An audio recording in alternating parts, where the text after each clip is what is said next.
C'est 23. Nouvelles technologies, univers numérique et innovation. Voici une tasse de tech avec Alain McKenna et Pascal Forget. Aloha! J'espère que vous reconnaissez à mon accent que je suis à l'extérieur pour une édition très très spéciale d'une tasse de tech. Alain McKenna ici avec Pascal Forget. Salut Pascal! Salut Alain, t'es où là? Dis-le que moi je suis encore à Montréal, c'est sûr je devais que je vais être le dire. en ligne. Oui. Finalement, je suis grippé, j'ai souffert toute la nuit, je me suis dit je contaminerai pas les gens. En ce moment, je suis très médicamenté, Oh! si je me mets à délirer un peu ou plus que d'habitude, n'hésite pas à me le dire. Mais toi, Je suis sur la magnifique bien, île là. de Maui, à Hawaï. Ben, écoute, il fait chaud, je veux dire ça. Je me considère d'un type polaire. J'aime beaucoup là, les 4 saisons très, tu sais, affirmées. Genre, j'aime ça l'hiver. Il n'y a pas d'hiver ici, en tout cas. Puis là, en ce moment, il n'y a pas d'automne. Il fait 30 degrés. Il fait chaud, il fait soleil. On est sur le bord de l'eau. Il y a des vagues. Il y a beaucoup de bruit d'eau. En fait, c'est ça l'idée. C'est je voulais trouver un endroit où on pouvait enregistrer le balado avec, tu sais, un plan de vue incroyable. J'ai vu des tortues, des pingouins. Je me suis fait chamailler par un cygne tantôt parce qu'il était dans le coin de l'escalier puis je pouvais pas passer. J'aimerais ça, tu sais, montrer un peu plus et à cause des bruits partout, la seule chose que je peux faire, c'est m'installer ici avec le rideau derrière la fenêtre. J'espère que vous voyez un petit peu la mer pour prouver que je suis pas dans mon sous-sol cette semaine. Voilà. Ouais, t'as ouvert les rideaux tantôt, puis ici il fait gris à Montréal. Mm-hmm. Purée. Ben, Non il nous seulement a je suis plu grippé, tantôt, mais en cela plus il dit. fait gris. Toi, On m'a t'es dit au que quand soleil, il t'es pleut à bien. Hawaï, il pleut 10 minutes. Fait qu'on verra bien. Il annonce de la pluie cet après-midi. On verra. Je vais pouvoir peut-être vivre une expérience météorologique spéciale. On va voir. De toute façon, je suis ici pas par vacances. Je suis ici pour le travail. En fait, c'est le Snapdragon Summit. C'est la 10e année que Qualcomm organise cette rencontre annuelle-là. Et ça sonne comme une grosse affaire. Et c'est quand même une grosse affaire. Qualcomm, c'est un énorme leader des puces mobiles, n'est-ce pas?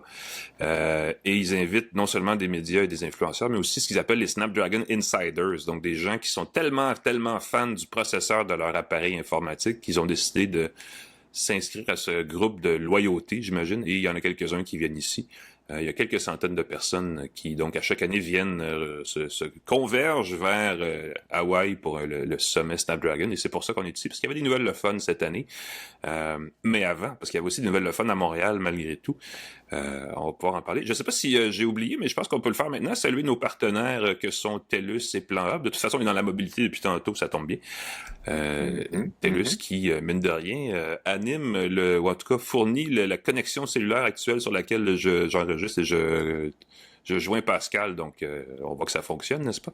Et Plan Hub, qui évidemment le comparateur de forfait sans fil et Internet à la maison, qui ces jours-ci devrait être probablement très occupé, parce que j'ai écrit un truc sur le prix des services de streaming récemment dans la presse, et bien des gens m'ont répondu en me demandant « Hey, justement, je voulais revoir mon forfait, là, mon Internet, tout ça coûte très cher. » Ben, Plan Hub est là pour vous.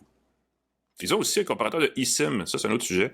SimBud, où vous pouvez aller voir parce que c'est maintenant la grosse affaire. Les eSIM là, avec l'iPhone 17, entre autres, qui n'a plus de SIM. C'est l'occasion de revoir vos affaires de ce côté-là. Et en voyage, c'est tellement pratique.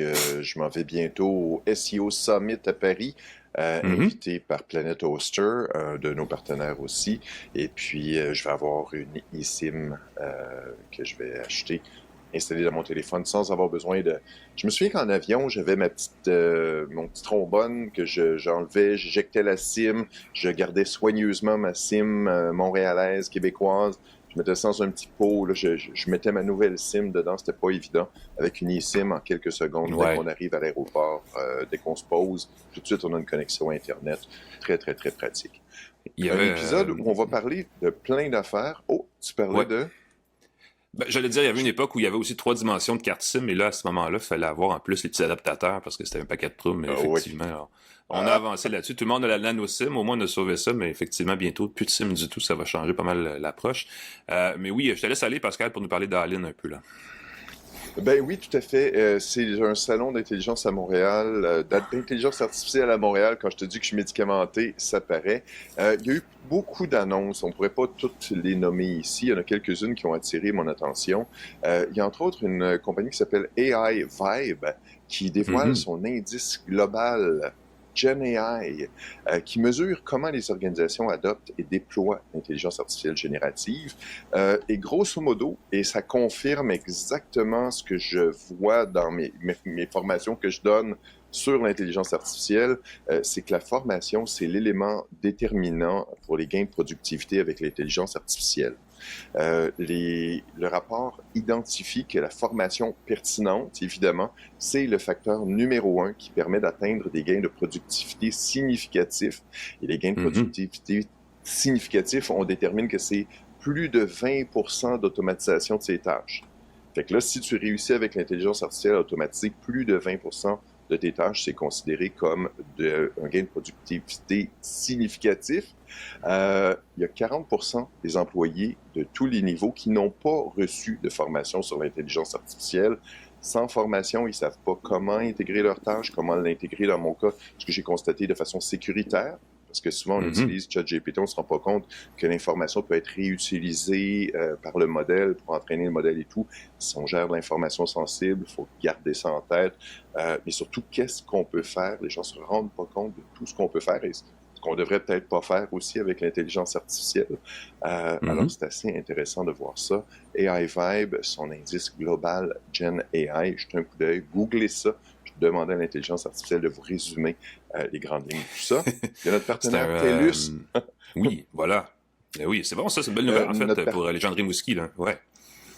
Oui, TELUS, notre partenaire, qui a annoncé l'ouverture d'un premier centre d'intelligence artificielle entièrement souverain au Canada, qui est établi à Rimouski. Alors, c'est à Rimouski, c'est québécois, énergie renouvelable à 99, quelques %.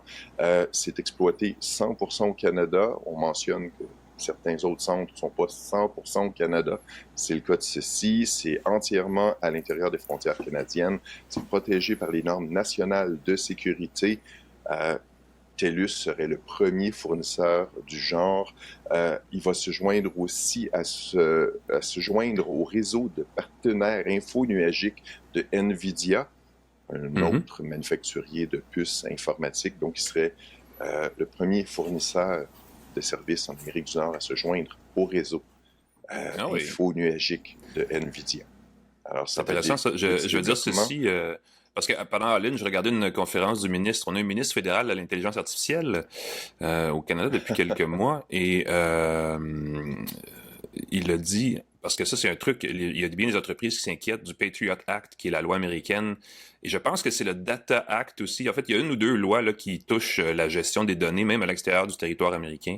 Et Microsoft a dit il y a quelques mois que, ouais, si la loi américaine lui oblige, elle va aller chercher les données des gens hébergés dans ces centres au Canada. Et il va puiser dedans. Chose que un centre souverain comme celui de TELUS, évidemment, ne permettrait pas, parce qu'il n'y a aucune gestion étrangère dans ce projet-là. Donc, il y a des éléments comme ça qui sont très sensibles pour bien les entreprises. Ça, c'est un plus pour les centres de données 100% souverains, définitivement. Là. Écoute, et une autre nouvelle, c'était qu'il va y avoir une brigade d'intelligence artificielle. C'est une initiative du Conseil de l'innovation du Québec qui va aider brigade d'intelligence artificielle. Je ne sais pas si vous allez voir un uniforme, des t-shirts, des grosses bottes couleurs, ça peut être très particulier, des grosses bottes, qui veulent démystifier et accélérer l'usage de l'intelligence artificielle au Québec, évidemment. J'ai bien hâte de voir ce que ça va. Évidemment, on veut accompagner, toute une vague, j'imagine, de consultants qui vont pouvoir offrir des services d'intégration de l'intelligence artificielle.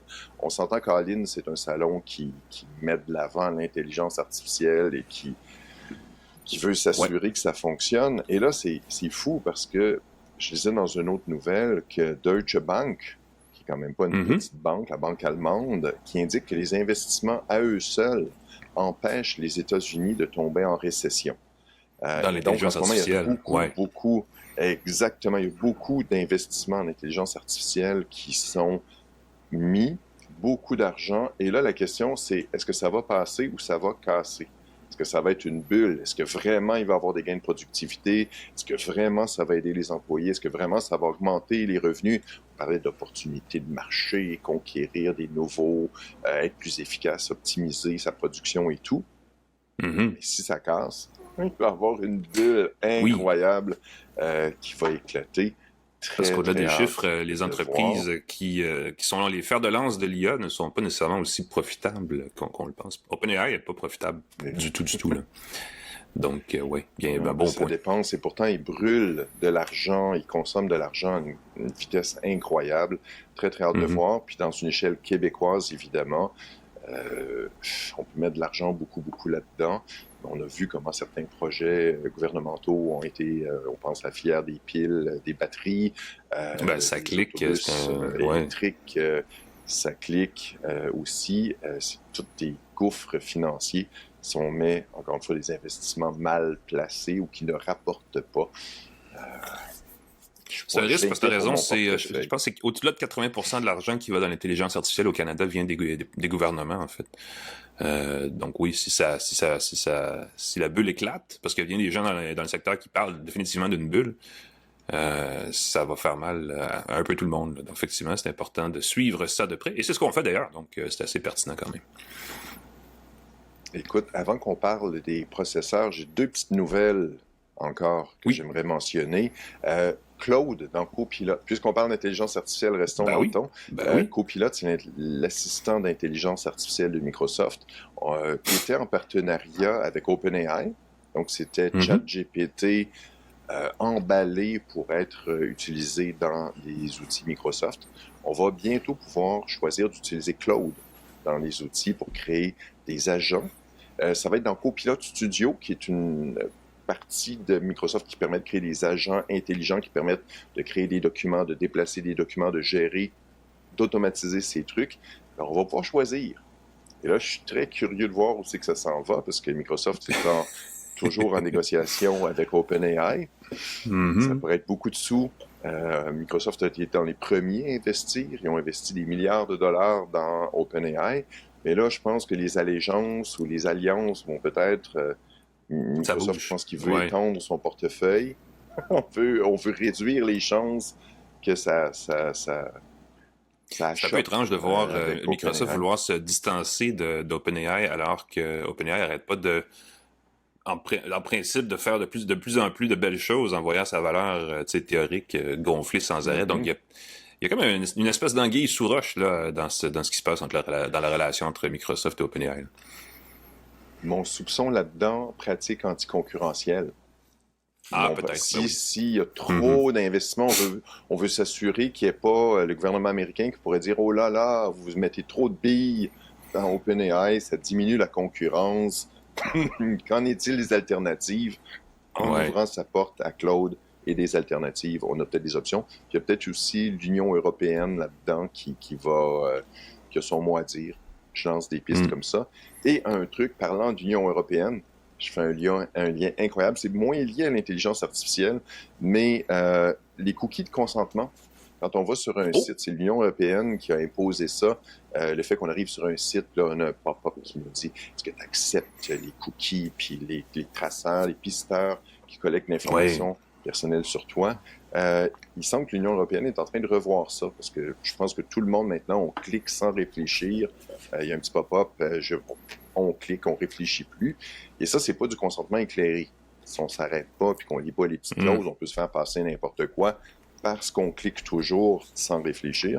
Et là, ils vont dire, je pense que, à moins que ce soit des permissions exceptionnelles ou des permissions particulières d'un certain niveau, ou si les données sont pas utilisées tout simplement, sur mon site web, je regarde pas vraiment les données que Google Tu récolte des monétises pas compagnies. ça, Mais ça, franchement? je monétise pas ça tant que ça. Quoi qu'en ce moment, comme je suis dans un salon d'SEO, c'est très drôle. En ce moment, je travaille sur mon site. Je vais sûrement t'en reparler pendant le salon SEO, mais j'essaie de voir comment je peux rendre mon site plus accessible, plus facile à Ben oui. trouver et tout. Ben Fait oui. que les cookies de consentement pourraient diminuer. Ils sont en train de travailler là-dessus en Europe. La Commission européenne discute avec les partenaires de l'industrie pour essayer de changer les règles pour qu'on ait moins besoin, on ne soit plus obligé d'avoir des pop-up pour tout et n'importe quoi quand on navigue sur des sites web. Petite nouvelle comme ça qui m'a ému.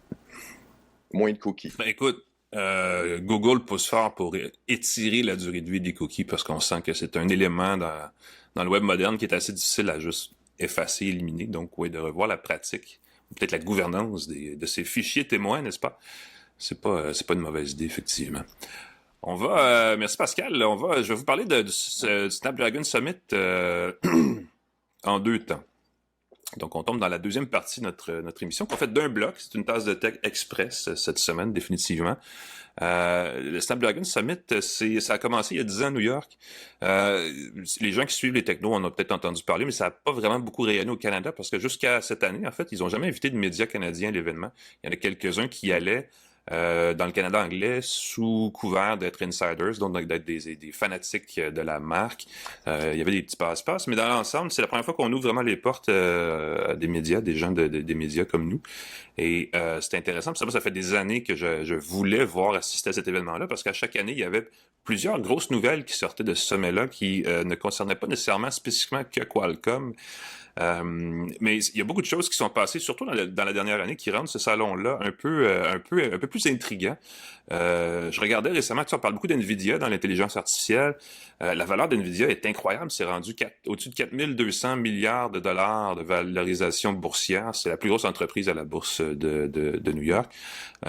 Broadcom, qui est un fabricant de composants aussi, a récemment une entente avec OpenAI et a aussi explosé en bourse depuis un petit bout de temps. Et le troisième gros fabricant, Qualcomm, pendant ce temps-là, pouette. Ils font très bien, ils sont profitables, leur action est en hausse, mais de 10% sur un an.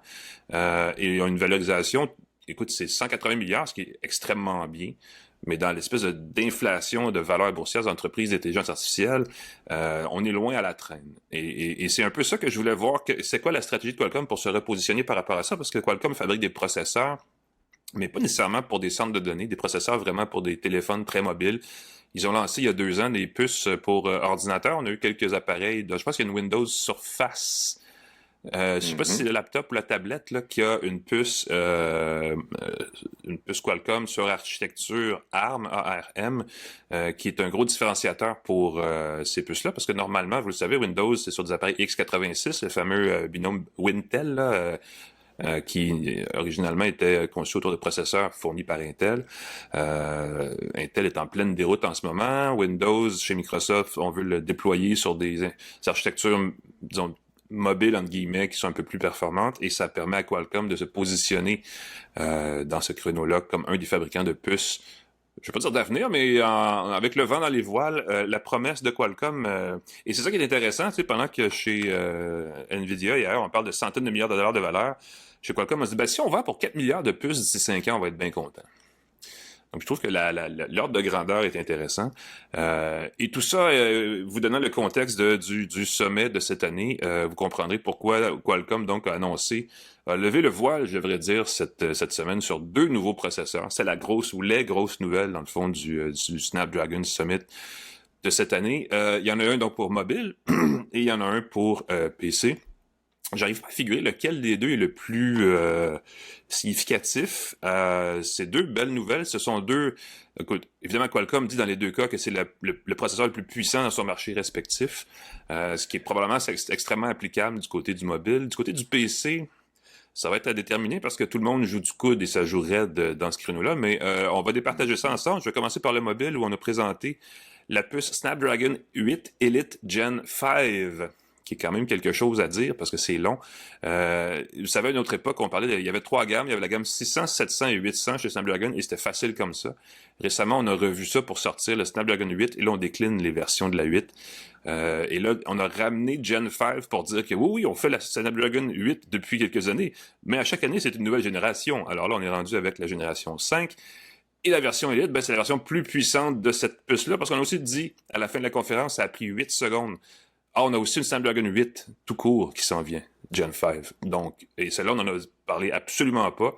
Mais c'est une façon de dire qu'au-delà des téléphones les plus sophistiqués, on va voir être mis en marché dans la prochaine année, il va avoir aussi des téléphones plus abordables, peut-être un peu moins puissants, mais animés par une puce, une version réduite, plus modeste de la puce qui a été présentée. Les processeurs mobiles, ces jours-ci, ressemblent beaucoup aux processeurs pour PC. On a 3 gros morceaux. Processeur unité centrale, donc un CPU, unité graphique, le GPU, et un processeur neuronal, le NPU, multicœur, évidemment, dans les 3 cas.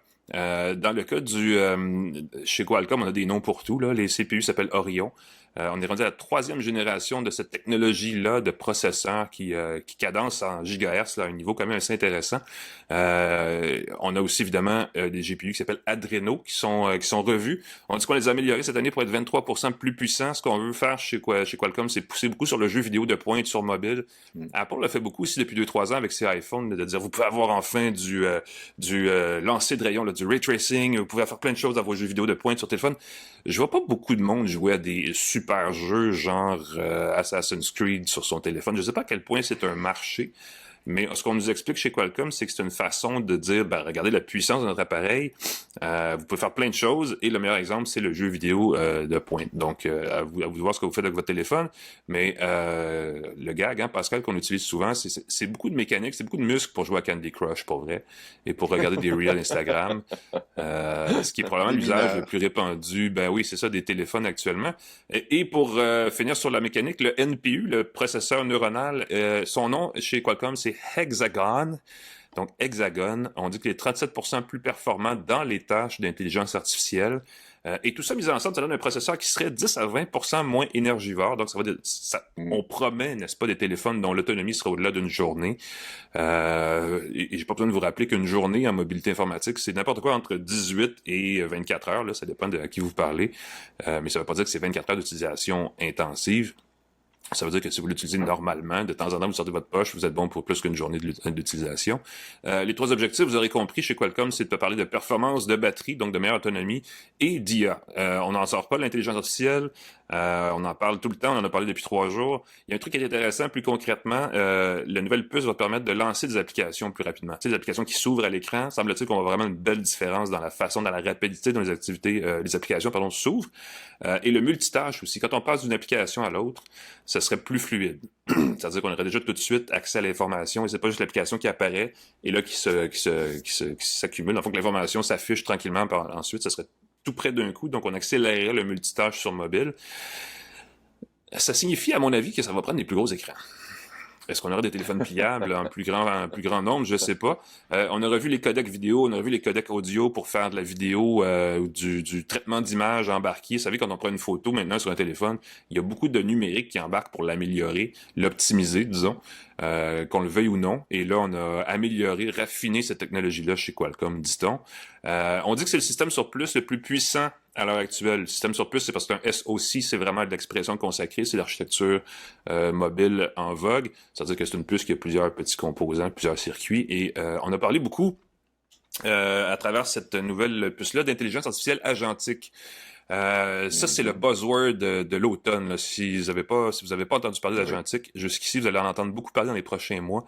C'est Google, entre autres, a poussé ça fort là, au début de l'année. C'est en fait, c'est de l'applicatif. C'est un autre buzzword essentiellement pour dire votre assistant personnel d'intelligence artificielle pourra accomplir des tâches très précises. Par exemple, vous allez demander vocalement à votre téléphone, ça peut être Gemini ou n'importe qui, de dégager votre horaire parce que vous filez pas bien aujourd'hui. Pascal aurait d'ailleurs pu faire ça avec un agentique. Ça m'aurait été tellement utile. Et la promesse d'une IA agentique, c'est qu'elle va automatiquement aller dans votre agenda, elle va contacter les gens avec qui vous avez des rencontres prévues, va leur dire « je file pas, on remet ça demain », ainsi de suite, dégager votre horaire et accomplir la tâche au complet sans votre intervention, et va vous dire dans la minute suivante « je m'en suis occupé, tout est sous contrôle, va faire dodo, va faire une sieste, c'est excellent ». Un autre exemple, c'est « hey, je m'ennuie, je veux voir mes amis ce soir, organise-moi une soirée, fais-moi un party quelque part et invite tout le monde ». Et l'agent, en fait, va réserver une salle ou une table de restaurant, va tout faire ça d'elle-même, va appeler les gens, va confirmer, va pouvoir faire une liste ensuite de qui sera là, qui sera pas là et de quel dessert apporter pour compléter le repas ou des trucs comme ça. Donc ça, c'est la promesse. Et on en a beaucoup parlé à partir de cette puce-ci chez Qualcomm, là, la 8 Elite Gen 5. Donc, longue histoire courte, c'est la chose dont on va beaucoup entendre parler dans les prochains mois. Surtout que la nouvelle puce, déjà on sait qu'elle va animer des téléphones très connus et très populaires chez nous. Le premier du groupe est annoncé d'ailleurs ce matin, c'est le OnePlus 15 qui s'en vient dans les prochaines semaines. Et là, je vous entends réfléchir à la question, mais il n'y avait pas un OnePlus 13, donc où est le OnePlus 14? On a sauté le 14. Ça porte malchance en Chine, ce chiffre-là, donc on a décidé d'aller directement à 15. Et quelqu'un disait quelque part, et je ne sais pas si c'est vrai, ça sera vérifié, qu'on ferait aussi sauter le 16 pour arriver rapidement au 17 pour se rapprocher d'Apple dans la numérologie, je le dirais comme ça, parce que c'est quasiment ésotérique. Et c'est quand même assez rigolo de voir des chiffres comme ça qui, dans le fond, n'ont aucune réelle signification, mais qui, permettent de dater peut-être les produits. Mais bref, on aura un OnePlus 15, et on a eu les détails d'ailleurs, Pascal, juste dire rapidement, qui va être animé par la puce le Snapdragon 8 Elite Gen 5. Avec le nouveau traitement d'image Detail Max Engine, qui va traiter l'image pour encore des photos plus impressionnantes. Il y a aussi le Galaxy S26 Ultra, le prochain Z Fold, qui va avoir ce nouveau processeur-là. Évidemment, on s'entend que Sony, ROG, Xiaomi, Oppo est la puce. D'ailleurs, tu parlais de numérologie. Xiaomi a sorti le Xiaomi 17. C'est eux, exactement. De 15 à 17 directement pour se coller sur l'iPhone. Apple. Et si je peux me permettre, le truc qui est très très drôle, c'est que dans le plateau pour les caméras, ils ont intégré un écran Xiaomi. Et ça, je trouve ça très très intelligent parce qu'Apple a dit on a un plateau pour nos caméras, la bosse de caméra, c'est plus une bosse, c'est un plateau, donc c'est servi sur un plateau d'argent. Xiaomi, c'est nous, on met un écran dedans. Fait que ça, c'est assez spectaculaire parce que ça va permettre de, quand tu prends une photo, d'avoir un aperçu, d'afficher des notifications directement dans le petit plateau avec les caméras du Xiaomi. C'est le Pro 7, quelque chose comme ça. On n'arrête pas le progrès. Si vous aimez ça, les nouveaux téléphones. Puis on fait aussi un nouveau processeur Snapdragon, le processeur pour les ordinateurs aussi. Voilà. Ça, c'est assez cool, les processeurs qui sont au départ conçus pour une consommation d'énergie moindre.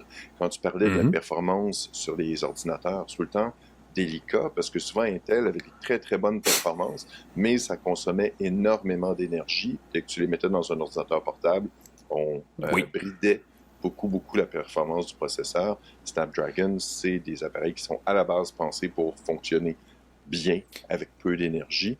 Puis avec peu d'énergie et... Vas-y. X2 Elite et X2 Elite Extreme. Tu parles de la performance et de la puissance. Apple joue là-dessus aussi, parle beaucoup de performance par watt. Là, on parle plus vraiment juste de gigahertz ou de cadençage ou des choses comme ça. Puis dans le cas de Qualcomm, on a joué là-dessus en lançant une pique vers Intel. Je pense que c'est l'année passée où on disait, tu sais, nous, nos appareils, même quand on les débranche du mur, ils fonctionnent pas seulement à 55% de leur puissance optimale. Exactement. C'était vraiment un problème avec les appareils processeurs Intel parce qu'ils n'étaient pas capables d'aller chercher la même puissance quand ils étaient sur batterie que quand ils étaient sur secteur. On prolonge cette notion-là avec les nouveaux processeurs Snapdragon, comme tu les as dit, comme tu les as appelés, le X2 Elite et sa version un peu plus costaud, la X2 Elite Extreme. Qualcomm ne l'a pas dit. Ils ont comme rappelé quand même qu'il existait sur la Snapdragon X, donc la première puce de cette série-là qui était lancée en 2023 ou 2024, je sais plus. C'est 2024 parce que ça fait un peu moins de 2 ans. À l'époque, ils avaient des versions aussi moins costaudes de cette puce-là pour produire des ordinateurs portables meilleur marché. Donc, à l'horizon, dans les prochains mois, en plus des 2 nouvelles puces, ou en tout cas des 2 nouvelles variantes de cette puce-là, il y aura des versions qui vont être un petit peu dégarnies pour rendre ça plus abordable. Parce qu'on pousse dans le haut de gamme chez Qualcomm. C'est là qu'on dit qu'on peut se distinguer. On parlait de Xiaomi tantôt, entre autres des fabricants chinois qui poussent fort, qui sont rendus. Dans le cas de Xiaomi, on a présenté une première puce là, il y a pas longtemps, au début de l'été, dont les circuits sont imprimés sur un procédé de 3 nanomètres de dimension, qui est l'espèce de standard haut de gamme que Qualcomm fait, Apple fait, TSMC, le Taïwanais, fait aussi.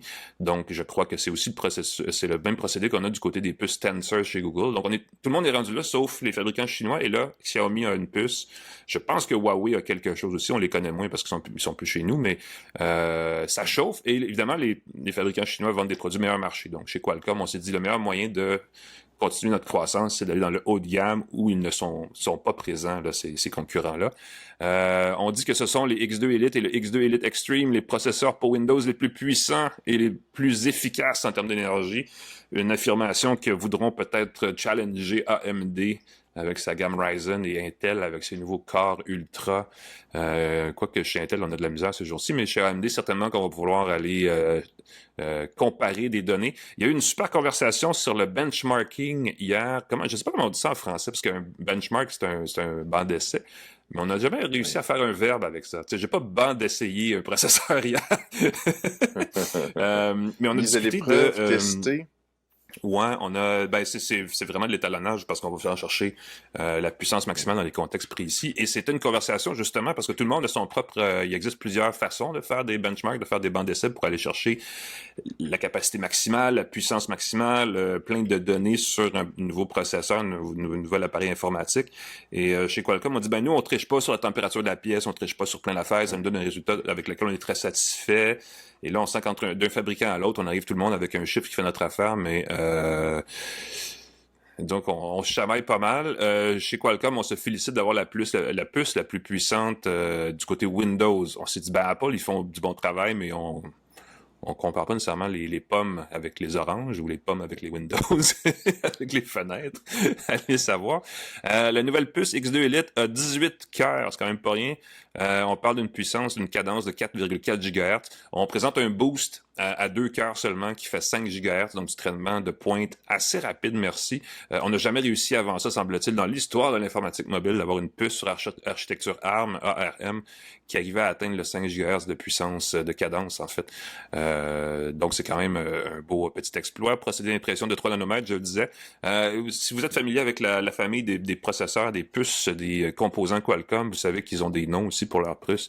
Leur processeur, l'unité centrale s'appelle Orion. On dit qu'elle est 75% plus rapide par rapport au Snapdragon X Elite il y a 2 ans. Les processeurs graphiques 2,3 fois plus vite, meilleure performance par watt améliorée, et les processeurs neuronaux ont doublé pratiquement leur capacité d'inférence. Ça, c'est le nouveau c'est un buzzword, mais c'est un terme assez technique en intelligence artificielle. Et bref, on dit qu'on peut atteindre jusqu'à 80 000 milliards d'opérations par seconde, 80 TOPS.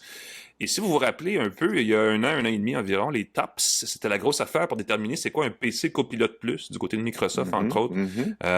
Et à l'époque, je pense que la barre était à 40 ou 45 TOPS. Et les premiers processeurs, les premiers PC portables Copilot Plus à l'époque, avec comme processeur un Snapdragon X qui était cadencé, ou qui avait une capacité de traitement de l'information en IA de 45 TOPS. Donc, si vous faites le calcul, on passe de 45 à 80 d'une génération à l'autre des processeurs pour PC. Donc, c'est quand même un gain de puissance dans le traitement d'applications d'intelligence artificielle qui est assez intéressant. Encore là, on a parlé d'agentique. Aussi, bientôt, votre PC va être votre meilleur ami. Il va pouvoir faire des choses incroyables pour vous. J'attends toujours le jour où ça va exister pour vrai, parce que c'est le genre de scénario, vous savez, où votre ordinateur, votre assistant numérique fait tout pour vous, qu'on nous joue dans les conférences de presse depuis, je vais dire, 15 ans, 20 ans même, et on attend toujours vraiment que ça se concrétise pour vrai. Mais là, évidemment, cette fois, c'est la bonne qu'on nous dit. Ben oui, c'est comme l'auto autonome, c'est comme la conduite autonome. On nous promet depuis tellement de temps que tout est là, tout va marcher. Là, on nous promet que ça va acheter notre billet d'avion pour nous sans intervention. J'ai hâte de voir ça. Parce que le risque d'erreur est tellement grand. Oui, on va se ramasser au New Jersey puis qu'à Hawaï, si on se fie à notre agent, à DIA, personne ne veut ça. T'as bien raison. On a amélioré la bande passante de la mémoire vive aussi sur les puces. Là, on parle de 228 gigabits seconde de transfert de données. Donc, il y a vraiment un gain de puissance intéressant. Je ne sais pas pour l'intelligence artificielle, mais c'est sûr que pour, tu sais, encore une fois, le jeu vidéo, mais aussi tout ce qui est création de contenu. Là, si vous allez souvent dans Photoshop, si vous faites de l'édition vidéo, des automatisations, des filtres qui s'appliquent là, de façon en grande quantité, en grand volume, rapidement, j'ai l'impression que les gains là-dessus vont être assez intéressants en termes de vitesse de traitement de l'information. D'ailleurs, on dit que la puce comme telle est 30% plus puissante, plus rapide, plus performante par rapport à la X Elite et qu'elle consomme 16% moins d'énergie pour arriver à la même tâche. Donc là, on parle encore une fois ici aussi d'appareils qui auront une autonomie de plus d'une journée. une journée de 8 heures dans le cas de Qualcomm, parce qu'on dit que c'est 8 heures de travail. Vous allez au bureau pour 8 heures, donc vous utilisez votre ordinateur 8 heures par jour, et donc vous aurez au moins 8 heures, mettons 12-14 heures d'autonomie facile par charge. Ce qui, pour un ordinateur portable, est quand même pas mauvais, là. C'est une bonne, grosse journée et plus de travail. Donc ça, c'est intéressant. Et on prédit, évidemment, que ça va être certifié comme PC Copilot Plus si l'étiquette continue d'exister, parce que je ne sais pas du côté de Microsoft si on va utiliser cette application, cette appellation-là encore très, très longtemps. Mais bref, on dit que c'est la puce, donc, pour PC la plus puissante en son genre. À suivre, n'est-ce pas, parce qu'il va y avoir de la surenchère, parce que là, le temps des fêtes approche, et évidemment, c'est une grosse période pour les fabricants de PC, et là, peut-être qu'on voudra surenchérir chez les concurrents de Qualcomm. Cela dit, pour Qualcomm, les premiers PC animés par la puce Snapdragon X2 Elite et sa contrepartie extrême vont arriver seulement dans la première moitié de 2026. Donc, ce sera pas cet automne, ce sera pas cet hiver. Ça va certainement être probablement au début du printemps. Qu'on va voir les premiers appareils haut de gamme nécessairement qui ne seront pas les plus abordables. L'objectif je le disais tantôt, de Qualcomm est à la fois ambitieux et modeste. On veut vendre pour 4 milliards de dollars de puces informatiques dans le marché du PC mobile d'ici 2029. La part de marché de Qualcomm dans le mobile est minime pour l'instant. Globalement, elle est de 1%. En Amérique du Nord, elle est de 10 ou 12%, je crois. En ce moment, ce qui est quand même mieux que zéro, parce qu'on vient à peine de commencer d'entrer dans le marché, et c'est perçu comme un bon signe. Ça veut dire qu'il y a beaucoup de place pour aller conquérir du marché. Et pour de vrai, c'est des super processeurs qu'ils ont dans le PC, pour avoir essayé la Snapdragon X l'année dernière, avec Windows 11 sur un PC, je pense que c'est une tablette Surface. Ça marche. Alors, je pense que même Asus avait un appareil, un ZenBook, si je me souviens bien, qui avait ce processeur-là, et ça marchait très bien. Il y a beaucoup de jeux qui doivent être optimisés. Il y a beaucoup d'applications qui doivent être refaites, qui doivent être adaptées, parce que c'est pas la même formule que Windows sur un processeur Intel. Donc, la principale lacune des produits-là, c'est que tous les logiciels ne sont pas natifs 100% du jour 1. Mais semble-t-il qu'on travaille fort là-dessus aussi. Donc, à suivre. Mais deux annonces qui devraient être intéressantes, qui devraient se répercuter sur nous dans les prochains mois et qui vont certainement confirmer que l'intelligence artificielle est de plus en plus présente, au moins dans le pitch des fabricants pour nous vendre leurs produits. Et je vous le dis, le mot agentique, là, oui. Prenez note, ou prenez pas note, mais vous allez en entendre parler parce que c'est sûr que vous allez savoir c'est quoi dans 3 mois. Est-ce que ça va marcher? C'est une autre conversation. Ça, on pourra l'essayer éventuellement et en rediscuter. Mais c'est gros en ce moment pour tous les fabricants qui ne parlent que de ça. Oui, à Lynn aussi, il y avait plusieurs conférences qui étaient sur l'agentique, qui est une version spécialisée de l'intelligence artificielle. C'est qu'au lieu d'avoir une intelligence artificielle qui fait tout, tu dis, OK, je vais faire une intelligence artificielle spécialisée. Puis là, je vulgarise très, très vulgairement, là, mais grosso modo, je vais avoir une intelligence artificielle pour réserver les billets. Je vais avoir une intelligence artificielle pour mon service à la clientèle. Je vais réduire son champ d'activité pour minimiser les risques d'erreur, rendre le traitement plus rapide, puis je vais pouvoir l'optimiser à ce moment-là pour ça. Fait que d'avoir des agents qui prennent des rendez-vous pour toi, des agents qui répondent à tes clients pour toi, pour les particuliers, je suis curieux de voir si les gens vont vraiment se fier à ça pour gérer leurs rendez-vous, mais pour des entreprises, ça peut faire une énorme différence au niveau de la productivité. Ben, il y a une partie de la chose, il faut avoir une confiance aveugle dans la machine qui ne fait jusqu'à maintenant que nous retourner des faux résultats souvent. Donc, je sais pas. Il y a un saut dans le vide là qu'il faut qu'il soit fait et je sais pas à quel moment on va le faire parce que les fabricants, eux, ils font comme « Oh oui, ça marche ». Et là, ils se font des démos puis ça marche pas. Donc, je sais pas à quel point on se dirige droit dans un mur, mais il y a certainement un embellissement de la réalité dans l'application ou dans le lancement ou dans l'effervescence autour de cette application-là. Mais c'est la poule et qu'on le veuille ou l'œuf. non, si ça s'en passe, vient. Ben oui, ça révolutionne tout. Si ça casse, tous les investissements, la déception. Encore une fois, si les gens sont mal encadrés, si les données fuitent, si je le vois partout là, sur LinkedIn, des grands penseurs qui publient 12 fois par jour des pensées philosophiques, le slop, les images générées pour attirer ton attention. C'est horrible. Oui. Ben, d'ailleurs, c'est une étude, il faut que je retrouve d'où vient l'étude, mais cette semaine, il y avait une étude sur le slop, justement, qui est l'espèce de faux contenu généré par l'IA, qui est pas nécessairement du bon contenu, là. l'IA au travail, bien des travailleurs, ce qui arrive, c'est qu'on utilise l'IA pour générer des rapports, des présentations, des choses comme ça, et ça crée du slop dans les applications de travail. Et le travailleur, lui, gagne en productivité, mais les personnes après qui doivent reprendre son matériel doivent travailler 20% plus, donc annulent le gain de productivité du travailleur. Donc, c'est en train de juste pousser le problème un peu vers quelqu'un d'autre, et ça va être dangereux là, si on n'améliore pas la qualité des données, l'apprentissage et tout ça des IA. On va finir par se rendre compte que c'est peut-être pas aussi bon qu'on l'espérait, mais au moins pendant ce temps-là, et c'est ce qui est important de retenir, c'est que la quincaillerie, elle, s'améliore beaucoup. Les progrès techniques, les progrès de vitesse.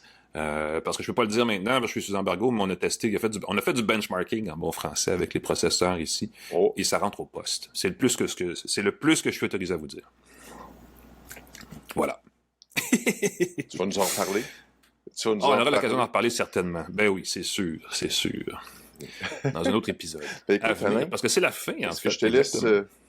oui, tu vas aller sur la plage, tu vas aller manger des ananas, tu as un luau, je crois, un barbecue. Ben, plus tard, la chose importante à savoir, c'est qu'il est 6 heures plus tôt à Hawaï qu'il est à Montréal, qu'il est au Québec. Donc, en ce moment, quand on est en plein après-midi à Montréal, on se réveille à peine ici. Donc, je suis pas encore rendu très avancé dans mon horaire d'alimentation. Je pense que je vais aller au café, parce qu'on s'appelle quand même pas une tasse de tech pour rien.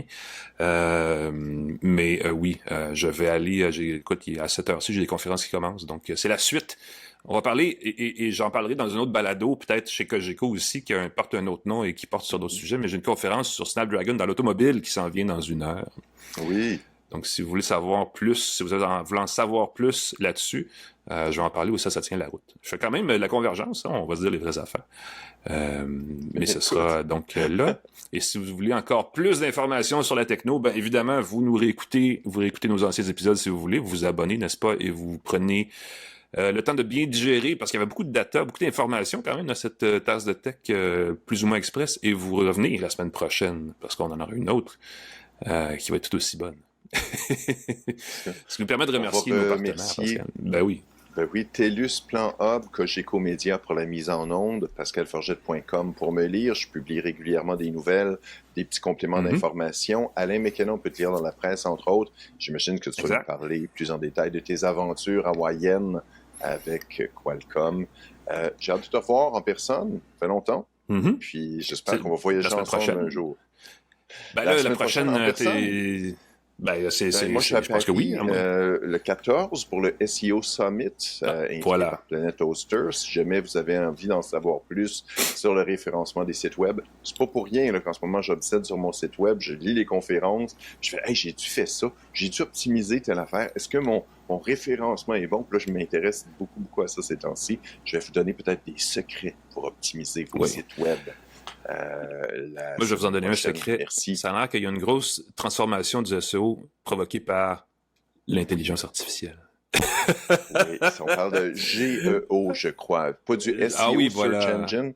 Je crois que c'est du GEO. C'est que tu crées ton site web.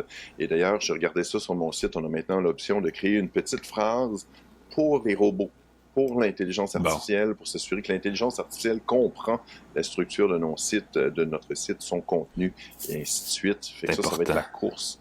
Il y a beaucoup de conférences au SEO Summit qui vont parler de ça.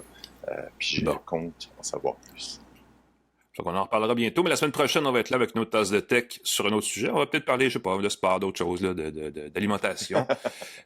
Avec un autre techno, bien sûr. Donc, la semaine prochaine. Voilà. On se croise les doigts. On va voir. Écoute, on peut pas ne pas... C'est partout. On peut pas rien faire. Mais on va prendre une petite pause. On se reparle la semaine prochaine pour une autre tasse de tech. Salut tout le monde.